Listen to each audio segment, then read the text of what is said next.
Because anybody can love the summer. It's easy to be in a positive state when the sun is shining and everything's beautiful and the grass is green and the birds are chirping. It's easy to be joyful in those times. But those beautiful souls who can look in the dark, who can look at the barren landscape and look at the trees without their leaves and say, oh my God, it's so beautiful. It's so sacred. It's so holy. It's so majestic, that they can look at those things and see the beauty there. They're the ones who get it. It's easy to love somebody who's in their prime of life and beautiful and young and vibrant. But when you can see somebody who is withered, who's been through hardship, who's lost all of their leaves, proverbial or literal, and you can say, oh my God, that stripping away has actually revealed more of your soul and you are magnificent. Those are rare people.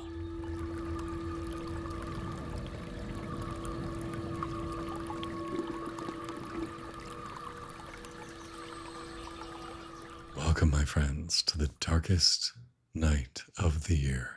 This is honestly one of my very favorite days of the year, one of my favorite holidays, the Winter Solstice. It is a time of magic, possibilities, and the potential for transformation in a profound way.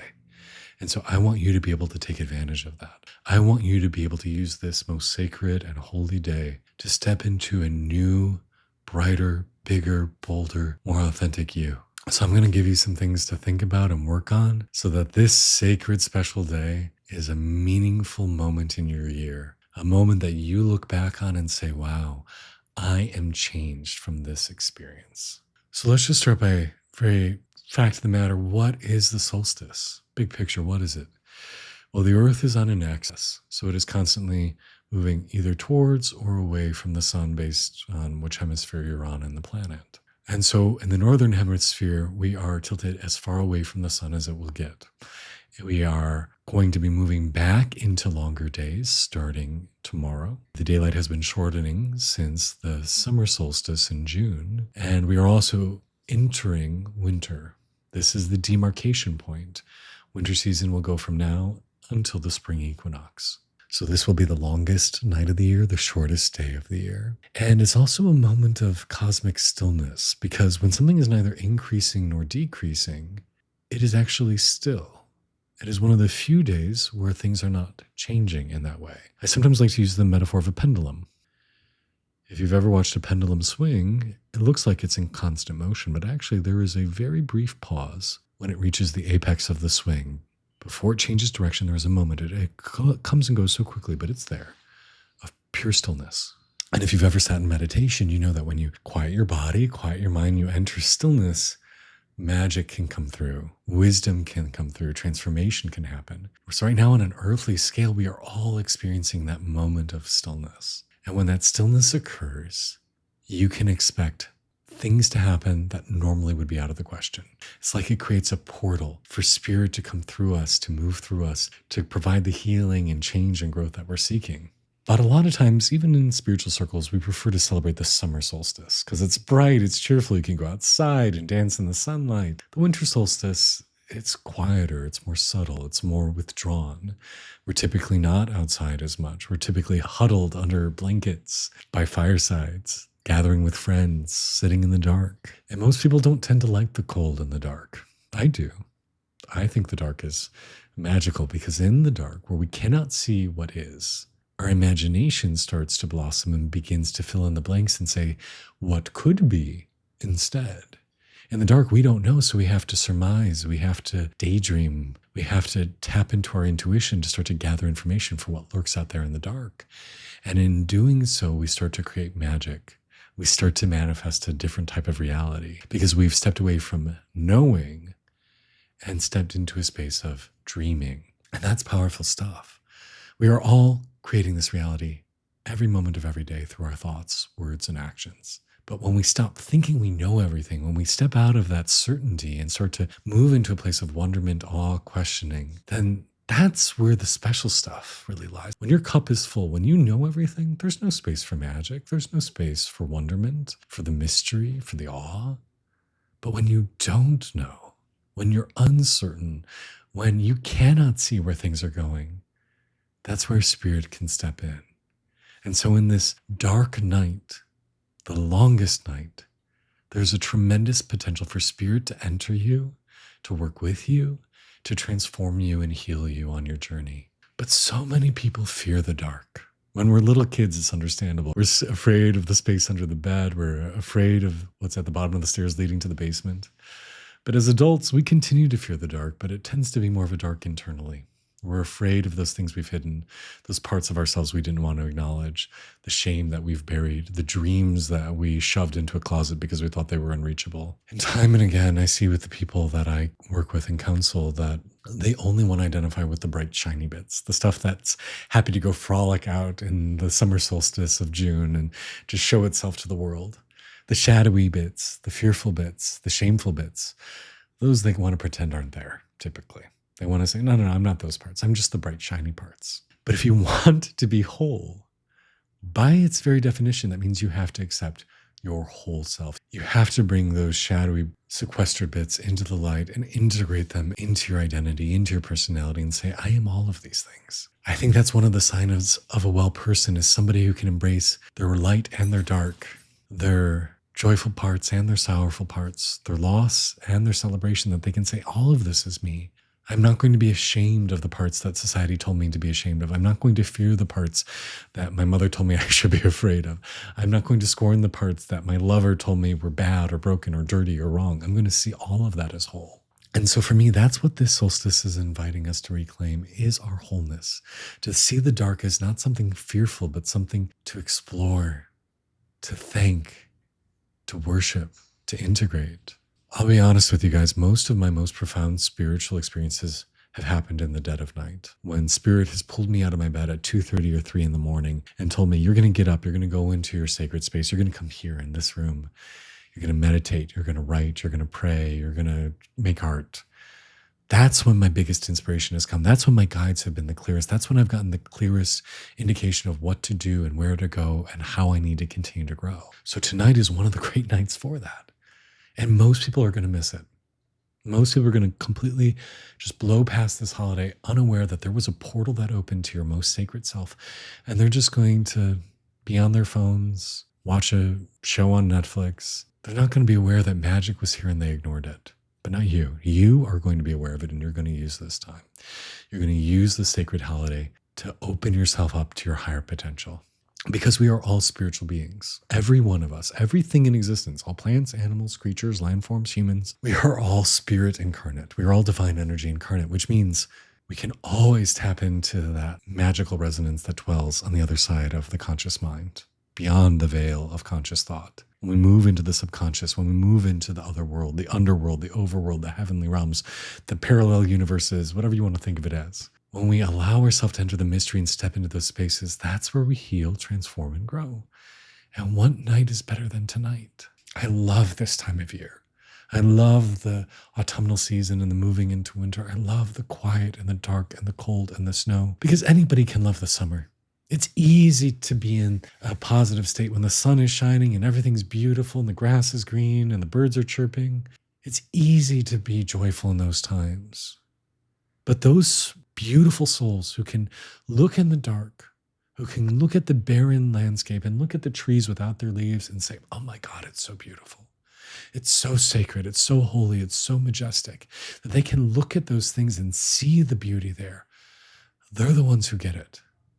It's easy to love somebody who's in their prime of life and beautiful and young and vibrant. But when you can see somebody who is withered, who's been through hardship, who's lost all of their leaves, proverbial or literal, and you can say, oh my God, that stripping away has actually revealed more of your soul and you are magnificent. Those are rare people. That's what the solstice is inviting us to explore. To see that in the darkest, in the most fearful, in the most shadowed, in the quietest, stillest, coldest moments, there is tremendous beauty. There is awe. There is sacredness. It is one of the most sacred days and nights is right here. And it's been honored by different traditions. The Celtic and the Norse traditions have practiced Yule, where they would burn a Yule log all night long. In Persian culture, there was a celebration where they would recite Hafiz poetry and eat pomegranates. In Incan culture, there was a celebration for the return and rebirth of the sun god. The Hopis have a spiritual tradition for today. It's been celebrated throughout time and across cultures. But so many people nowadays are unaware of it. So, how are you going to honor it? How are you going to take this sacred day and use it for yourself? I would recommend, sorry, I'm answering your question for you, but you're listening to my podcast, so that's why you're here. I would recommend taking time tonight, or tomorrow night, be in stillness, be in quiet, sit in the dark, go outside and walk in nature. Look at the sky if the clouds are clear. And if they're not clear, look at the clouds, see if there's snow or rain, and appreciate the magnificence of this. Go look at the barren branches on the trees and in the bushes and see how beautiful and sacred it is. If you can, go walk in a forest and feel how through its barrenness, it's revealing its deeper self to you. It's revealing its soul in a magnificent way. I invite you to go sit with friends and share heartfelt stories, those deeper, darker stories that you only maybe whisper to a few others over the course of your lifetime, but say, hey, let me share some of my deep wounds with you, some of my cherished hopes, and let's bring them to light. Drink cocoa, drink tea, cover yourself in blankets, breathe deep, turn your focus inwards, and bring that which is in the dark into the light so it can be integrated and healed. Because I'm a big believer, there's actually no such thing as true dark. There's only light. Everything in creation is light. There's no darkness, badness, evil, wrong. It is just simply light in different concentrations and different levels of expansion or contraction, different frequencies. But everything is light. Therefore, if everything is made of the same God energy, then there can be nothing that is bad. And that same God energy is in quite literally every item of creation, every cell, every fiber, every quark. Everything is God energy. So how can you see the sacredness in this day? How can you celebrate it as something meaningful, beautiful, and transformative? I want you to feel like, wow, that was a hallmark moment of my year. My goodness, that winter solstice was something very, very special. I want you to look back on this day, this night, and say, that was a turning point for me. I have grown, I have changed, I have been healed through this experience. So do this with me. Close your eyes, take a few deep breaths, center yourself. Just be here now, let go of everything else. Thank yourself for taking this time to appreciate the magic of this season, the magic portal that is the solstice that opens us up to spirit.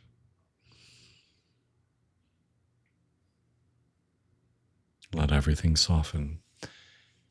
Spirit cannot enter you if you are too tense, if you are too tight. You have to relax.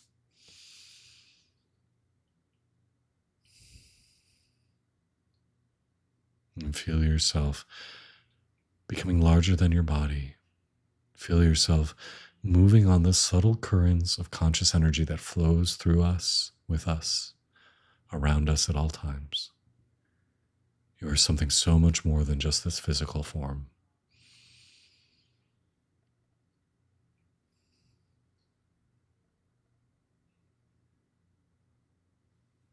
Feel your heart open. Feel the light at the middle of your chest start to shine out like a beacon in the dark. You don't need to reach for the light because the light has always been within you. You are the light.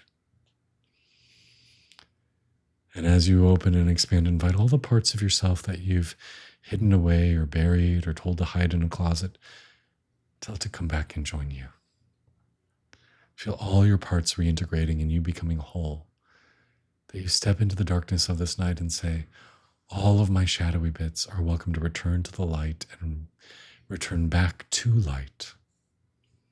Because every part of you is holy, every part of you is sacred, every part of you is the light incarnate.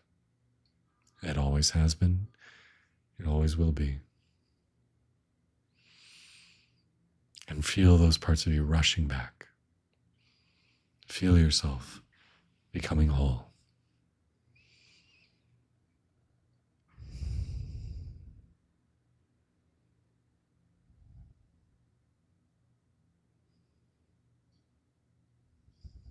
Soften and breathe.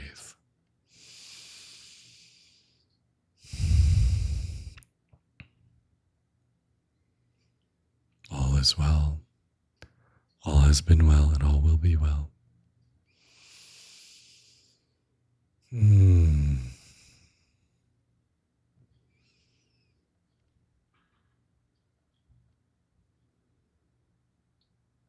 And feel yourself in the dark of the solstice night, shining like the sun,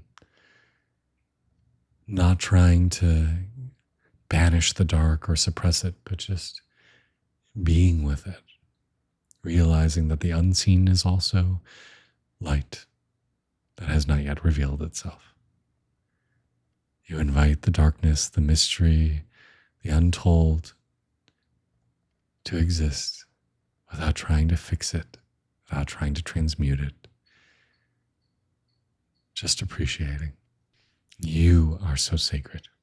You are so beautiful. You are so holy. Thank you for celebrating this solstice with me. Thank you for taking time out of your very busy life to pause, to breathe, to appreciate the sacredness of this time, and to use it for your growth, your transformation, and your betterment. Because we are all walking the journey. We are all going from lifetime to lifetime, making small incremental progress on our journey back to our radiant, ecstatic selves. We are all in the pursuit of wholeness. And whether it's a long journey or a short, doesn't matter. All that matters is we take the next step. I'm Kaylin. I'm a soulful guide. If you like this, please do drop a comment. Let me know your experience. Also, please consider hitting the like button as well as subscribing and turning on notifications. Those things really help. So much love and blessings for you. May you shine bright and be a light in the dark for many. Peace and blessings.